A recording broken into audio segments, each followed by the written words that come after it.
आखिर क्यों लीना के मामा ने लीना के साथ पहले बलात्कार और फिर मारकर जमीन में दफना देते हैं?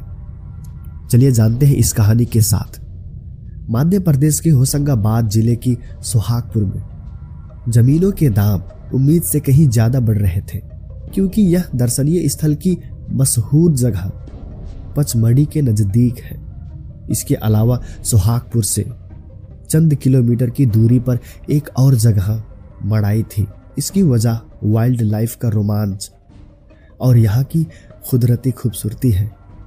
टूरिस्ट की आवाजाही के चलते सोहागपुर में तेजी से होटल, रिसोर्ट और ढाबे खुलते जा रहे थे। दिल्ली के पौष इलाके वसंत विहार की रहने वाली 40 साल की लीना शर्मा का सोहागपुर अक्सर आना जाना होता रहता था, क्योंकि यहाँ उसकी 22 एकड़ जमीन थी जो उसके नाना और मौसी मुन्नी बाई ने उसके नाम कर दी थी। लीना शर्मा की इस जमीन की कीमत करोड़ों रुपए में थी, लेकिन इसमें से 10 एकड़ जमीन उसके रिश्ते के मामा प्रदीप शर्मा ने दबा रखी थी। 21 अप्रैल 2016 को लीना शर्मा खास तौर से अपनी जमीन की नापत के लिए भोपाल होते हुए सोहागपुर आई थी और फिर 23 अप्रैल को पटवारी और आरआई ने लीना शर्मा के हिस्से की जमीन नाप कर उसे मालिकाना हक सौंपा, तो उसने तुरंत जमीन पर कांटेदार तारों की बाड़ लगाने का काम शुरू कर दिया। दरअसल लीना शर्मा 2 करोड़ रुपए में इस जमीन का सौदा कर चुकी थी और इस पैसे से दिल्ली में ही जायदाद खरीदने का मन बना चुकी थी। 19 अप्रैल 2016 को बाड़ लगाने के दौरान प्रदीप शर्मा अपने 2 नौकरों राजेंद्र कुमार और गोरेलाल के साथ आए और जमीन को लेकर उससे झगड़ना शुरू कर दिया। प्रदीप सोहागपुर का रसूखदार शख्स था और सोहागपुर ब्लॉक कांग्रेस का अध्यक्ष भी। झगड़ा इतना बढ़ा कि प्रदीप शर्मा और उसके नौकरों ने मिलकर लीना शर्मा की हत्या कर दी। हत्या सोची समझी साजिश के तहत ही की गई थी, इसीलिए इन तीनों ने पहले तो लीना शर्मा को बेरहमी से लाठियों से और पत्थरों से मारा और गुनाह छिपाने के लिए उसकी लाश को ट्रैक्टर ट्रॉली में डालकर नया कुकुरा गांव ले जाकर जंगल में गाड़ दिया। लाश जल्द गले, इसीलिए इन दरिंदों ने उसके साथ नमक और यूरिया भी मिला दिया था। हत्या करने के बाद प्रदीप शर्मा सामान्य रहते हुए कस्बे में ऐसे घूमता रहा जैसे कुछ हुआ ही नहीं हो। जाहिर है वह ये मान कर चल रहा था कि लीना शर्मा के कत्ल की खबर किसी को नहीं मिलेगी और जब उसकी लाश सड़गल जाएगी तब वह पुलिस में जाकर लीना शर्मा की गुमशुदगी की रिपोर्ट लिखा देगा। लेकिन उसने ऐसा नहीं किया। लीना शर्मा की जिंदगी किसी अफसाने से कम नहीं की जा सकती। जब वह बहुत छोटी थी तभी उसके माँ बाप चल बसे थे, इसीलिए उसकी और उसकी बड़ी बहन हेमा की परवरिश मौसी ने की थी। मरने से पहले ही मौसी ने अपनी जमीन इन दोनों बहनों के नाम कर दी थी। बाद में लीना शर्मा अपनी बहन हेमा के साथ भोपाल आकर परी बाजार में रहने लगी थी। लीना शर्मा खूबसूरत थी और होनहार भी, लिहाजा उसने फॉरेन ट्रेड से स्नातक की डिग्री हासिल की और जल्द ही उसकी नौकरी अमेरिकी एम्बेसी में बतौर कंसल्टेंट लग गई। लेकिन अपने पति से उसकी पटरी नहीं बैठी तो तलाक भी हो गया।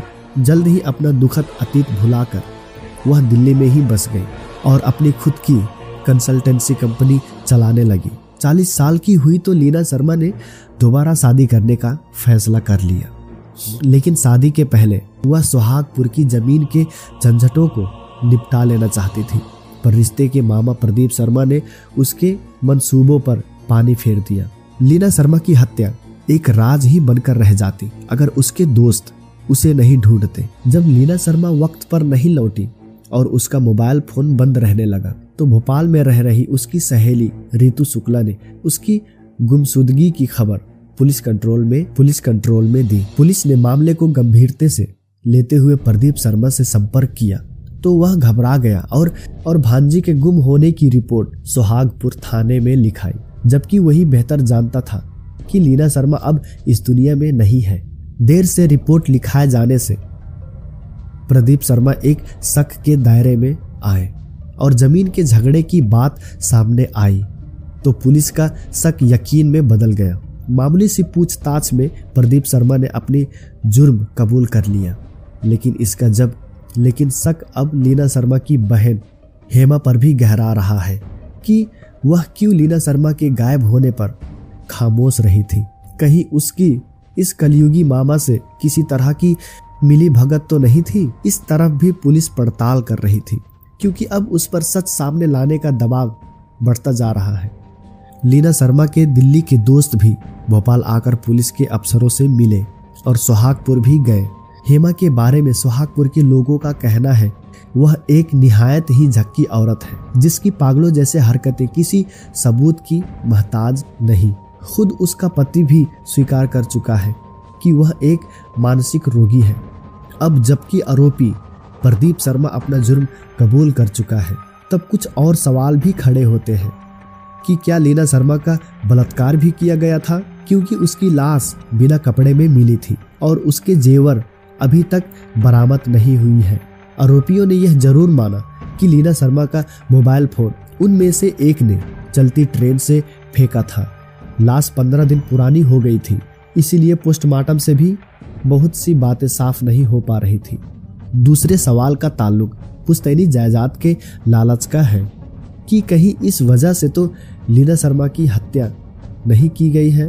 प्रदीप शर्मा ने अपनी भांजी के बारे में कुछ नहीं सोचा कि उसने अपनी जिंदगी में कितने दुख उठाई है और परेशानियां भी बर्दाश्त की है। लीना शर्मा अगर दूसरी शादी करके अपना घर बसाना चाह रही थी तो यह उसका हक था, लेकिन उसकी दुख भरी जिंदगी का खात्मा भी दुखद ही हुआ।